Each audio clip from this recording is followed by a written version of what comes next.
mama. Do this and put it on your chin. Oh.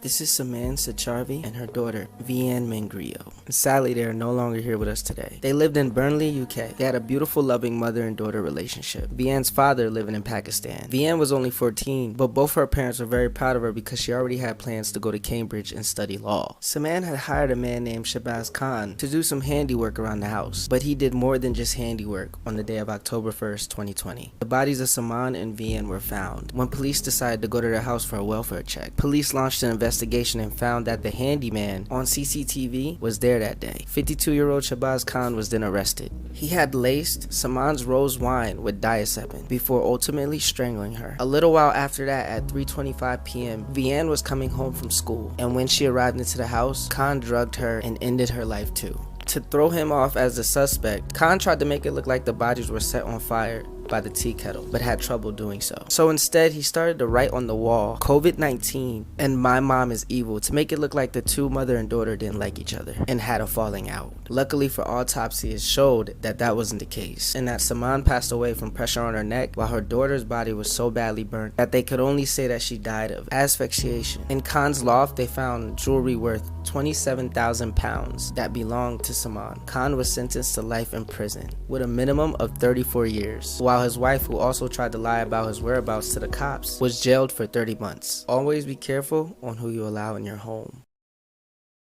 Is this guy a hero, or is he a terrible monster? This guy's name is Steve Sanderson. He's a guy who's currently serving a life in prison sentence for the 1991 murder of his girlfriend. And in 2015, he just happened to get a new cellmate, a man named Theodore Dyer. Now, this guy was sentenced to prison because he did unspeakable things with a 9-year-old girl. And he was trying to hide that fact from the other prisoners. But being his new cellmate, Steven found out right away what Theodore Dyer was in prison for. And while they were alone in their cell together, this guy was trying to explain his situation, saying he was framed. Steven told him to be quiet, and the next day he would have to find a new cell. Well, the guy kept talking, and Steven had just about enough. So Steven punched him in the face a few times, took off his shoelaces, and then strangled him and ended his life. The court gave him one more life sentence, but it wouldn't have mattered because he already had a life sentence. While in court, Steven said about Theodore Dyer, "I didn't judge him. The only judge is God. I just set up the appointment."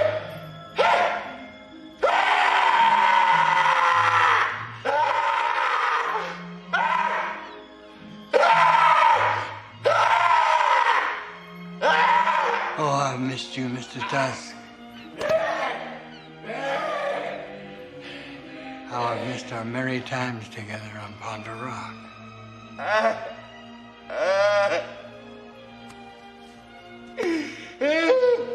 You will not believe who the killer was in this child murder case. It was August in 1993 in New York when 4-year-old Derrick Roby was making his way to summer camp.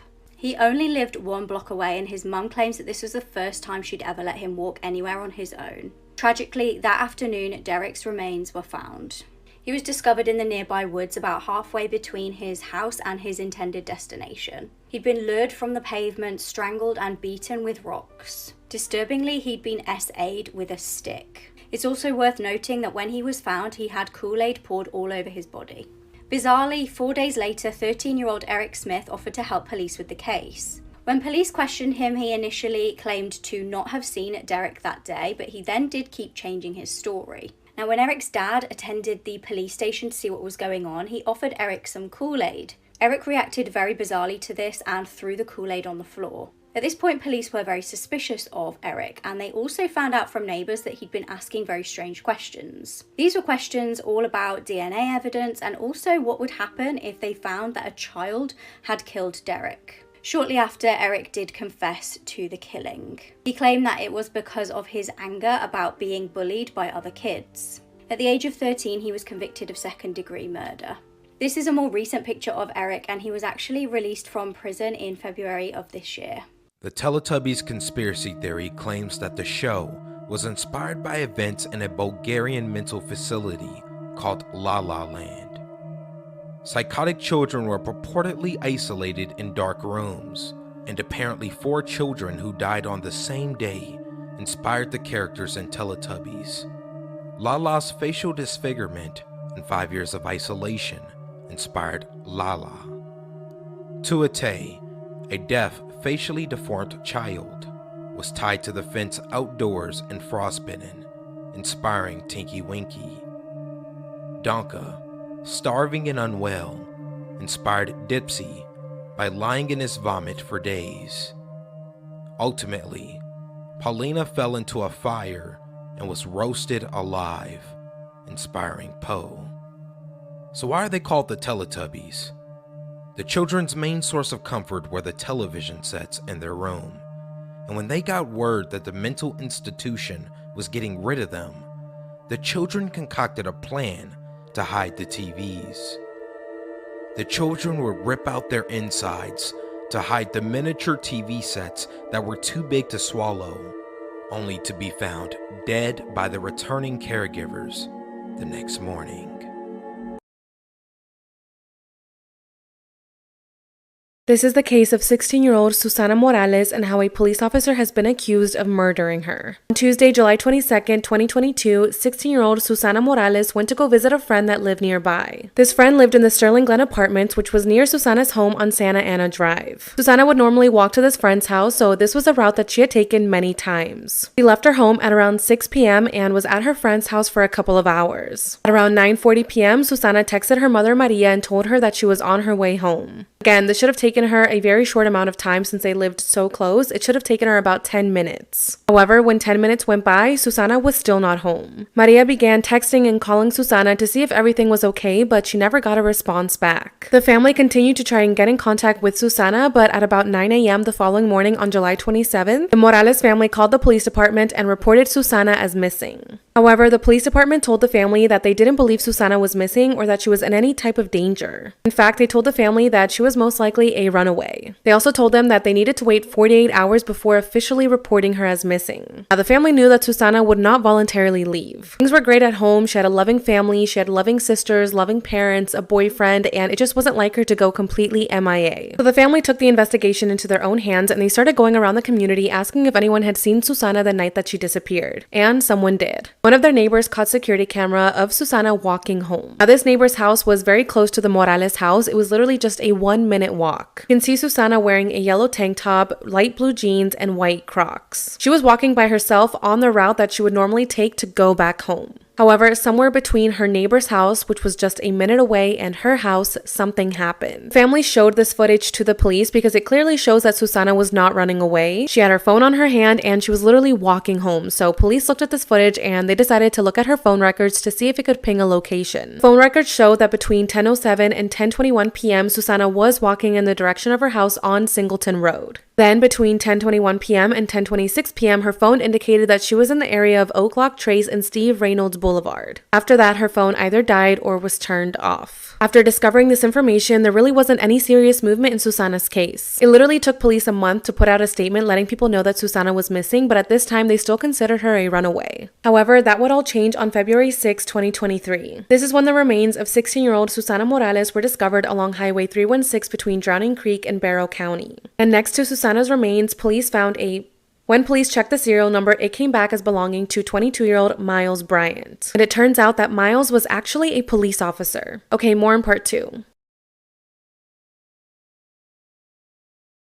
Don't be fooled by this smile. This guy is one of the biggest dickheads to ever live on this planet. This asshole's name is Nicolae Ceausescu. He was the dictator of Romania from 1964 to 1989. And because of this prick's horrible economic policies, his country was drowning in debts. In Ceausescu's mind, the best way to combat this was to tell his own citizens to make more babies. In his mind, more babies meant more people in the workforce. Romanian citizens listened to this guy, and before long, they had more babies than they knew what to do with. Parents couldn't take care of so many children, so orphanages ended up getting really overcrowded. In some orphanages, these kids were literally not even being fed because this useless sack of shit refused to allocate enough funds towards these orphanages. This is only one of the many atrocities this fucker committed. So it's no surprise that in 1989, him and his wife were both executed by firing squad by Romanian citizens for crimes against humanity.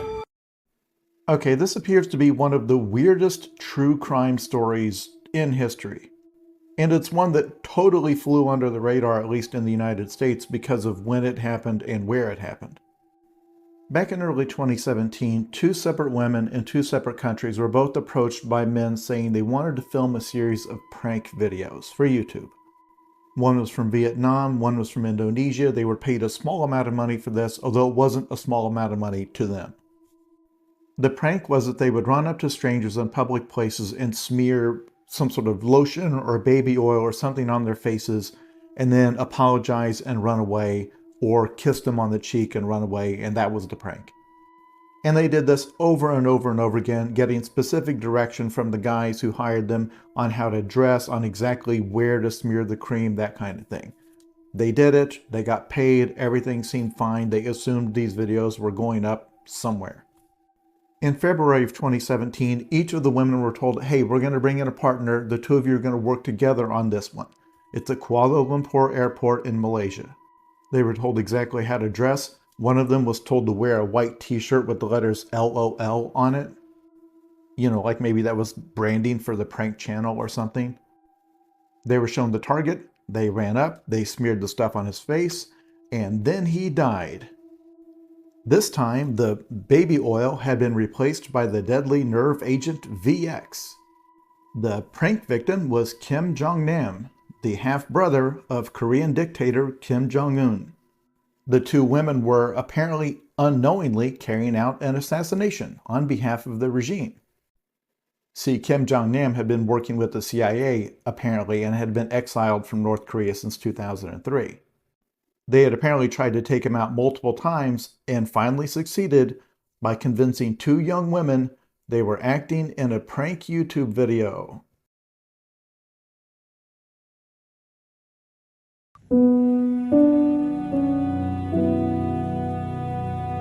Years ago, the nation was shocked and overjoyed to hear that two missing children had been found alive.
These are the most haunted places in Pakistan. Starting at number 4, Shah Allah Dita Caves in Islamabad. This famous tourist spot in Islamabad is advised to only be visited at daytime. In Islam, caves are known to be homes for jinns. Visitors have reported hearing shrill noises from within these caves, and the locals don't usually go anywhere near them. Number 3, Sheikhapura Fort in Lahore. Sheikhapura Fort is a historical fort located in the district of Lahore. The fort is currently in awful shape, and no one is willing to restore the site. But anyone who dares to go near the fort returns with fear and horror. It is said that the last queen that resided in the fort died there, and it has since been haunted. Number 2, Mohatta Palace in Karachi. This palace is ranked as the most haunted historical landmark in Pakistan. Today, this palace serves as a museum. The guards and the workers in this palace have experienced dreadful activities. They would see artifacts moving from their place. They would hear noises of people having a party inside. And they would be physically touched by unseen beings. Let alone, the staff always warn visitors not to come alone if they want to avoid an unwanted encounter. And finally, number 1. Karsaz Road in Karachi. The Bride of Karsaz is a horrific tale about a newlywed couple that died in a car crash on Karsaz Road. Since then, there have been several sightings of a bride dressed in red that lingers around the road. But it gets even more sinister. Several people have reported that a bride stands on the side of the road at night, signaling late-night travelers for help. Once they stop, the bride's face turns into something unearthly, almost like a decomposing body, and she chases them down. Eyewitnesses say that they were chased by the bride, with her running as fast as their cars. It's safe to say that Karsaz Road isn't the most welcoming place in Pakistan. You tell me, what country should I do next? This is a case of 4 University of Idaho students and how they were murdered in the middle of the night. 5 students lived in this house on King Road in Moscow, Idaho. On the first floor, we have roommate BF. On the second floor, we have roommate DM and 20-year-old Xana Kernodle. Lastly, on the third floor, we have 21-year-olds Madison Mogan and Kaylee Gonsalves. On the night of Saturday, November 12, 2022, Maddie and Kaylee arrived to a bar called the Corner Club at around 10 p.m. They were there for a couple of hours, and then at around 1:40 in the morning, the 2 girls headed over to a local food truck to get some food. After this, they made their way back home and arrived at around 1:56 in the morning. Later that night, Kaylee posted this photo on Instagram with the roommates plus Xana's boyfriend Ethan Chapin, and she captioned it, "One lucky girl to be surrounded by these people every day." Now, as for Ethan and Xana's routine that night, they had gone to a house party nearby and had gotten back to the house at around 1:46 in the morning. Now, even though Ethan didn't live at the house, he decided to spend the night there with his girlfriend. So by 2 o'clock in the morning, all of the roommates plus Ethan were already at the house, either asleep or getting ready for bed.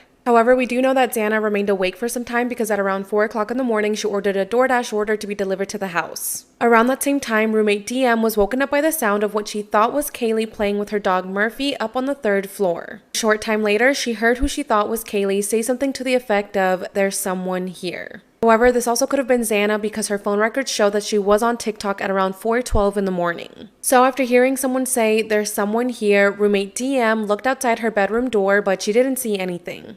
Then, DM opened her door a second time when she heard what she thought was crying coming from Xana's bedroom. She also heard a male voice say something to the effect of, "It's okay, I'm going to help you." Finally, DM opened her door a third time when she heard crying, and this time she saw something. She saw someone dressed in all black wearing a mask that covered their nose and their mouth walking towards her. He was a male, 5'10" or taller, not really muscular but athletically built, and had bushy eyebrows. This man just walked past DM as she stood frozen in place and headed over towards the back sliding glass door. After seeing this male, she quickly locked herself back inside her room. Later that morning at around 11:58 in the morning, either roommate BF or roommate DM called 911 and requested help for an unconscious person. And when police arrived to the scene, they found the deceased bodies of Xana Kernodle, Ethan Chapin, Madison Mogan, and Kaylee Gonsalves. All 4 of them had been stabbed, and police believe that the murders happened somewhere between 4 o'clock in the morning and 4:25 in the morning. During the investigation, police did find a shoe print outside of DM's bedroom, and they also recovered a tan leather night sheet that was lying on the bed next to Maddie's right side. Through surveillance footage, police also discovered that a white sedan had passed by the house numerous times the night of the murders. Okay, more in part 2.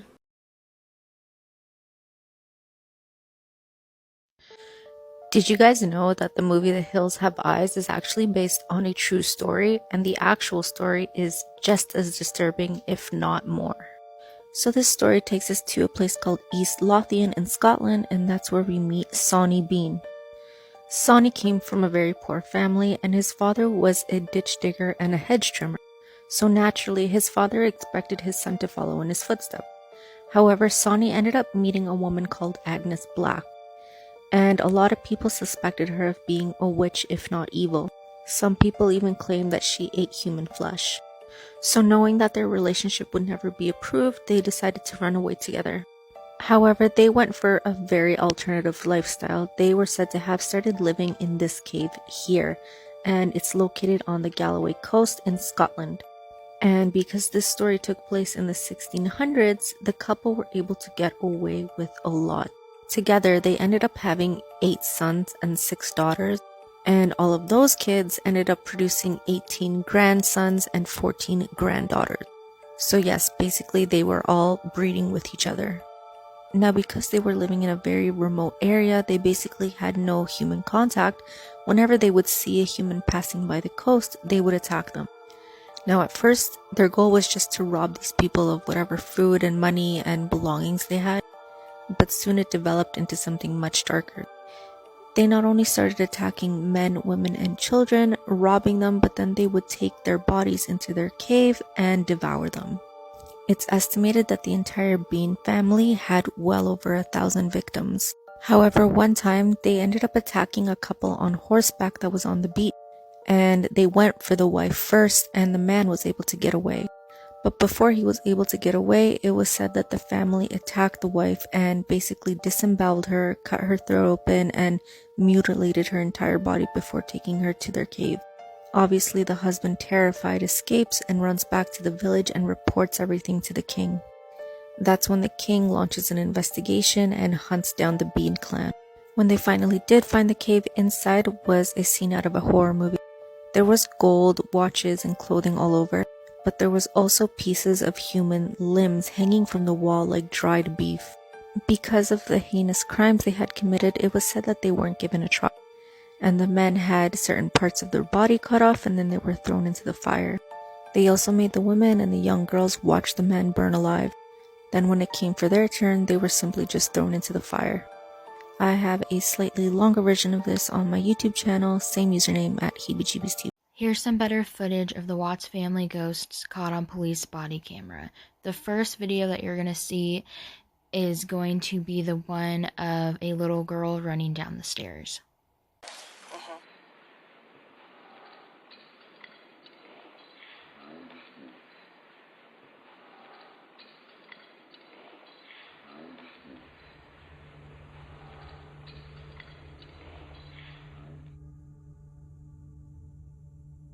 I can.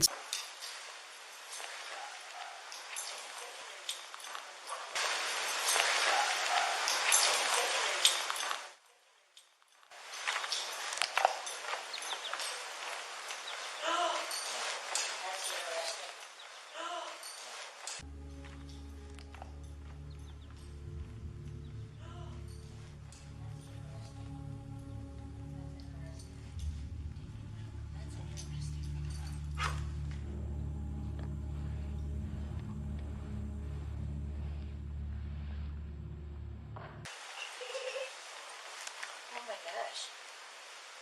What in the world was that? Wow. Yes. Yeah. Oh my gosh. What in the world was that? Wow.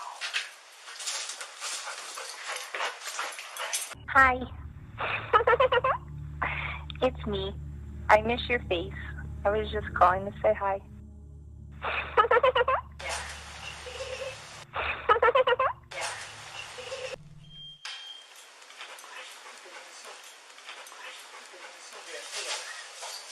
Yes. Yes.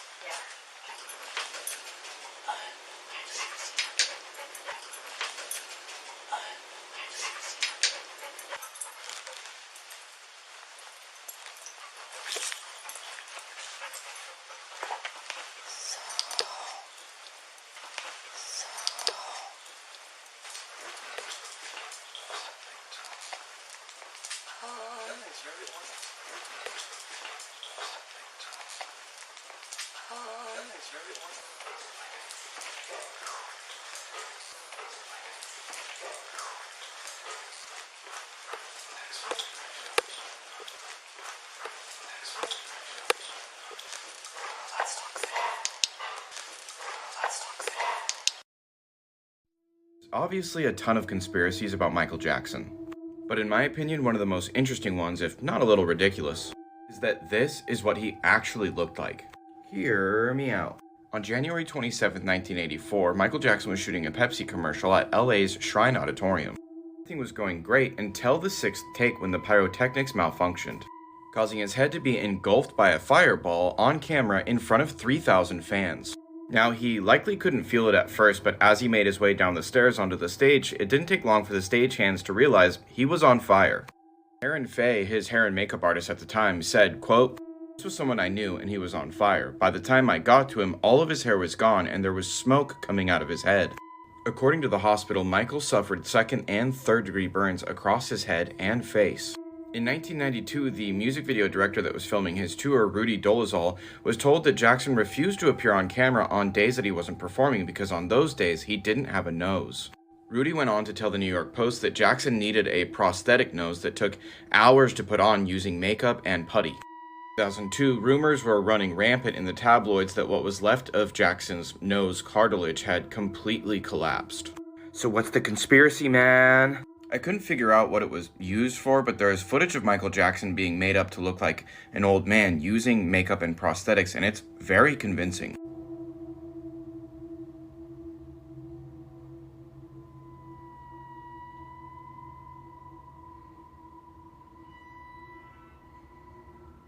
Then there's also this Akon interview where Akon describes going to the movies with Michael Jackson and being shocked when he got there and a complete stranger walked up to him and started talking in Michael's voice because it was Michael, but he was absolutely unrecognizable. The theory being that nobody really knew what Michael Jackson looked like anymore because the Michael Jackson that was famous was just a mask. Now this is a real man named Dave. A victim of horrible burns when he was young, and Michael Jackson just kind of took an interest in him and took care of him. So at first when I was reading about this, I was like, okay, case closed, that's a different guy. But the theory points out that Dave suddenly became a lot more public and his appearance kind of changed after Michael Jackson's death, insinuating that Jackson didn't pass away in 2009 but instead resumed living under various assumed identities, easily fooling the world because nobody had really known what he looked like since the 80s.